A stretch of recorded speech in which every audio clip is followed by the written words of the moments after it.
Former President Donald Trump made his first appearance in Iowa since announcing he was running for the White House again. Speaking before a packed crowd in Davenport yesterday, Trump discussed several issues while frequently unloading on Florida Governor Ron DeSantis in a series of attacks. Yeah, this rally came just hours after Trump's former attorney, Michael Cohen, testified before a New York grand jury in an investigation into hush money payments made to adult film star Stormy Daniels during the 2016 presidential campaign. Here to discuss all of this is NBC News senior political editor Mark Murray and NBC News legal analyst Danny Cevallos. Thank you both for joining us. Mark, let's start with you. Walk us through what we heard from Trump yesterday. How did the crowd react to those attacks on DeSantis? Yeah, Ellison, last night we ended up hearing former President Donald Trump's probably harshest critiques and remarks aimed at Florida Governor Ron DeSantis. Donald Trump ended up hitting Ron DeSantis on DeSantis' past support for restructuring entitlement programs like Medicare and Social Security. And Donald Trump also took aim at Ron DeSantis' past opposition to subsidies for ethanol, which you know is a key industry in Iowa. Take a listen to his remarks.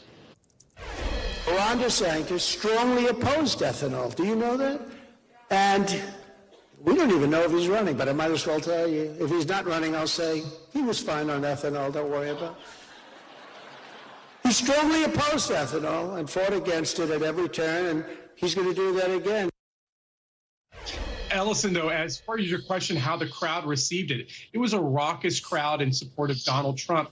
But when he specifically mentioned Ron DeSantis and those attacks last night, it was kind of fell on some deaf ears. There was a little bit of silence, according to our reporters on the ground, who might not have been all that interested in Republican attacks this early in the race. Danny, this rally comes amid ongoing legal troubles for Trump. His attorney said yesterday the former president will not appear before that New York grand jury. Does his no-show impact the investigation at all? No, not likely. I don't think anyone expected him to appear before the grand jury. Typically, if you have any kind of exposure and you're called to testify before a grand jury, you're going to exercise your Fifth Amendment and decline to appear. You work that out with your attorney and the prosecutors, but in all likelihood, he won't appear. And the prosecutors must have known that. I'm sure it was not going to go down. So the investigation moves forward. I don't think this impacts the conclusions very much. It was something that was expected. And in all likelihood, Trump didn't want to go either, because it's not an opportunity to grandstand. It's the opposite. Grand jury proceedings are secret. So nobody's going to hear whatever it is he has to say except for the grand jury members and pretty much nobody else. So, Mark, how is Trump handling the investigations on the trail? Has he mentioned it? Is it having any sort of impact among his supporters? Yeah, he definitely mentioned it in his rally in Iowa last night. He criticized the grand juries. He criticized the Biden Justice Department, as well as the prosecutors who are looking into these various matters.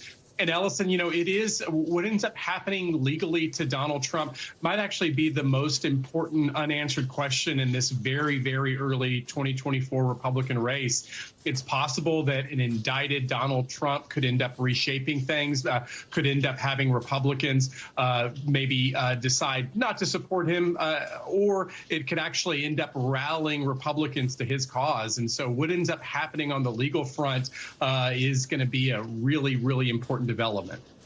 All right. We'll keep an eye on it. Yep. Mark, Danny, thank you both. Appreciate it.